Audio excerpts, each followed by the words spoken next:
اور اسی طرح پانچویں نعمت ہے زندگی. اللہ رب العزت نے آپ کو جو زندگی عطا کی ہے یہ عظیم ترین نعمت ہے. اس زندگی کو، اس نعمت کو غنیمت جان لو. اللہ کے نبی صلی اللہ علیہ وسلم نے فرمایا کہ وہ حیاتک قبل موتک. یا آخر میں جو ہے 4 عظیم نعمتوں کو گننے کے بعد، ان کو بیان فرمانے کے بعد نبی اکرم صلی اللہ علیہ وسلم نے فرمایا کہ اپنی زندگی کو موت کے آنے سے پہلے غنیمت جان لو. کیونکہ اللہ رب العزت نے فرمایا کہ کل نفس ذائقۃ الموت.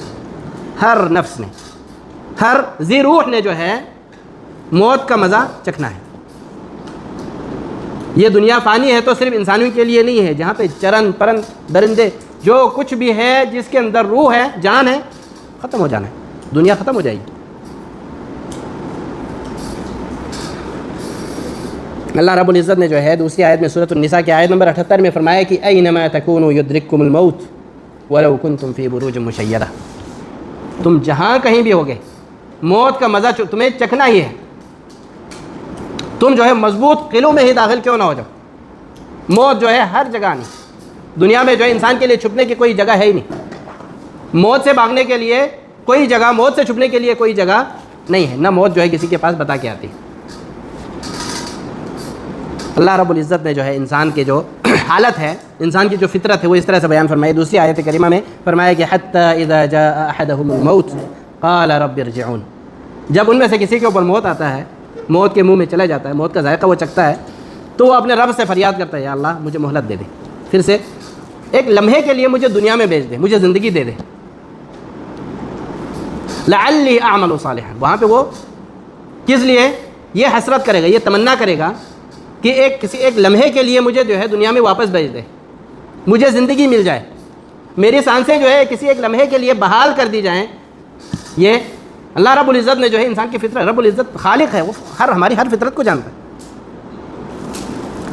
اللہ رب العزت نے جو ہے انسان کو 2 راستے دکھائے، اور ایک راستے پہ عمل کرنے پہ جو ہے وہاں پہ اس کے لیے انبیاء و رسول بھیجے کہ یہ راستہ ہے کہ اس پہ عمل کرو گے، اسی پہ گامزن رہو گے، یہ سیدھا راستہ ہے، مجھ تک پہنچو گے، جنت کے مستحق ٹھہرو گے. دوسرا راستہ اللہ رب العزت نے جو ہے منع کر دیا، اس راستے کی طرف نہیں جانا، اس راستے کو نہیں اپنانا. اس راستے پہ جاؤ گے تو آخر میں کیا ہے، کھائی ہے، وہاں پہ گر جائے گی، جہنم کا گڑھا ہے، اسی میں گرو گے. تو وہ انسان جو ہے 100 سال، 50 سے 100 سال تک جو ہے وہ دنیا میں گزار کے چلے جاتا ہے.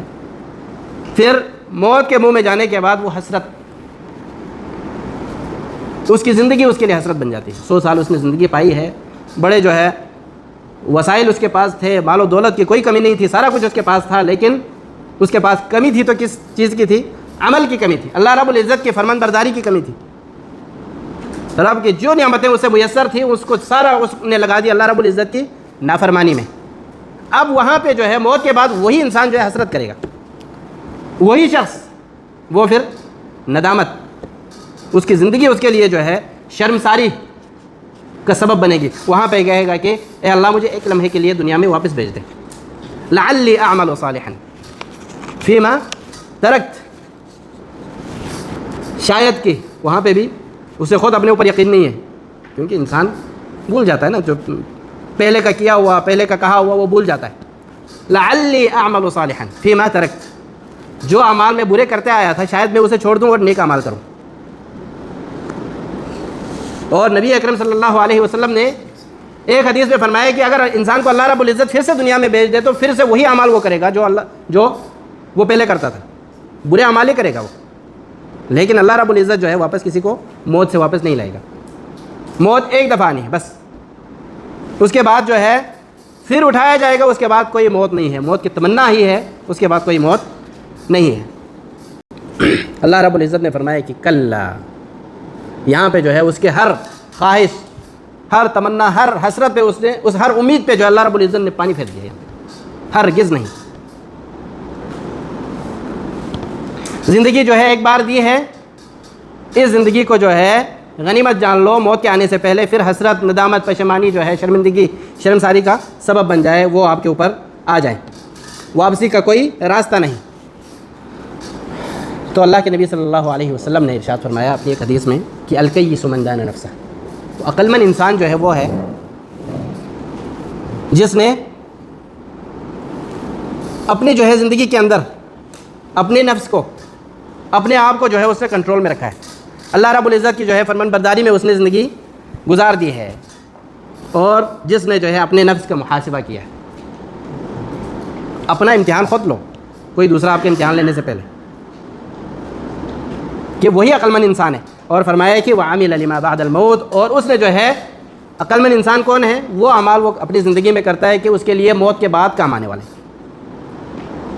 موت ایک حقیقت ہے، سارا کچھ وہ ہر وقت جو ہے ہم اس کو بیان کرتے رہتے ہیں، ہمارے ذہنوں میں ہوتا ہے۔ یہ باپ دادا جو ہے دنیا سے چلے گئے، والدین چلے گئے، کتنے رشتہ دار دنیا سے چلے گئے ہماری نظروں کے سامنے، کتنوں کو ہم نے خود کندھا دیا۔ یہ سارا کچھ ہونے کے باوجود جو ہے پھر کچھ لمحے بعد وہ سارا کچھ بھول جاتا ہے، اپنی دنیا میں مگن ہو جاتا ہے، اور اللہ رب العزت کی نافرمانیوں میں وہ بڑھتا چلا جاتا ہے۔ تو نبی اکرم صلی اللہ علیہ وسلم نے فرمایا کہ عقل مند وہ ہے جو اپنے نفس کا محاسبہ خود کرے اور ایسے اعمال ایسے کام کرے جو اس کے موت کے بعد جو ہے کام آنے والے ہوں۔ اور فرمایا کہ والعاجز من اتبع نفسه هواها وتمنى على اللہ، اور غافل انسان، کم بخت بد نصیب انسان وہ ہے کہ جس نے اپنے نفس کے، اپنے جو نفسانی خواہشات ہیں اس کی پیروی کی، اور اسی طرح وہ سارا کرنے کے بعد اپنے منمانی کی دنیا میں جو اللہ رب العزت نے زندگی دی ہے، سارا کچھ وہ اپنی منمانی اس نے کی، جب اس کے پاس طاقت تھی، قوت تھی، سارا کچھ۔ پھر کیا کہتا ہے؟ اللہ رب العزت غفور الرحیم ہے، وتمنى على اللہ، اللہ رب العزت سے امیدیں وابستہ رکھتا ہے۔ ہر کام اللہ رب العزت کی نافرمانی میں کی ہے، اور تمنا امیدیں جو وابستہ کیا رکھتے ہیں، اور ہمارے لوگوں کے پاس دلیل کیا ہوتا ہے؟ اللہ غفور الرحیم ہے، یہی دلیل ہوتا ہے۔ پہلے بھول جاتا ہے، دوسری آیتیں بھول جاتا ہے کہ اللہ رب العزت کا عذاب جو ہے بڑا دردناک ہے، اور وہ شدید العقاب ہے، اس کی پکڑ جو ہے بہت سخت ہے۔ یہ سارا کچھ بھول جاتا ہے، اور صرف امید وابستہ رکھنے کے لیے کیا کہتا ہے کہ اللہ غفور الرحیم ہے، بس یہی ذہن میں رکھنا ہے۔ تو اللہ رب العزت سے دعا ہے کہ اللہ تعالیٰ ہمیں یہ جو 5 چیزیں اللہ کے نبی صلی اللہ علیہ وسلم نے ہمیں بتائی ہیں، جو نصیحت ہمیں کی ہے، جو وصیت کی ہے اپنی امت کو، اس پر عمل کرنے کی ہمیں توفیق عطا فرمائے۔ یہ جو 5 چیزیں ہیں اس پر عمل کریں گے تو انشاءاللہ کبھی جو ہے مایوس نہیں ہوں گے، نہ اپنی زندگی میں، نہ زندگی ختم ہونے کے بعد جو ہے موت کے بعد۔ تو یہ 5 چیزیں جو ہے پھر سے ایک دفعہ آپ کو سرسری بتا دیتا ہوں کہ 5 چیزیں کون سی ہیں۔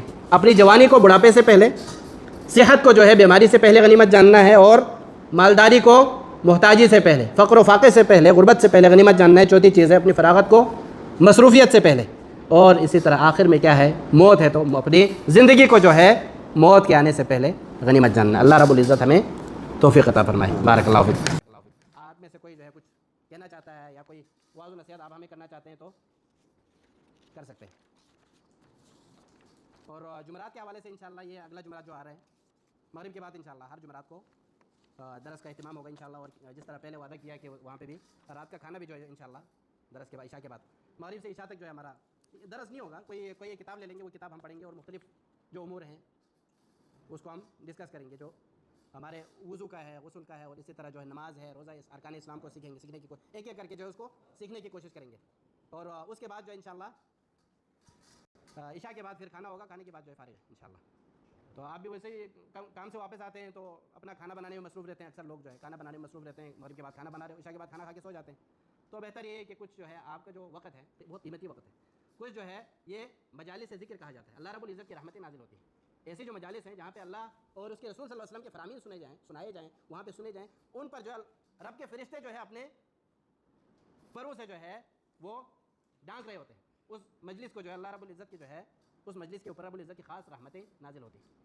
اللہ رب العزت سے ہم یہی امید کرتے ہیں اللہ رب العزت جو ہے ہمیں اپنے حفظ و امان میں رکھے، ہماری زندگی میں ہر طرح کے امور میں اللہ رب العزت جو ہے برکت عطا فرمائے۔ بارک اللہ فیکم۔ کھانا تیار ہو گیا، چلیں۔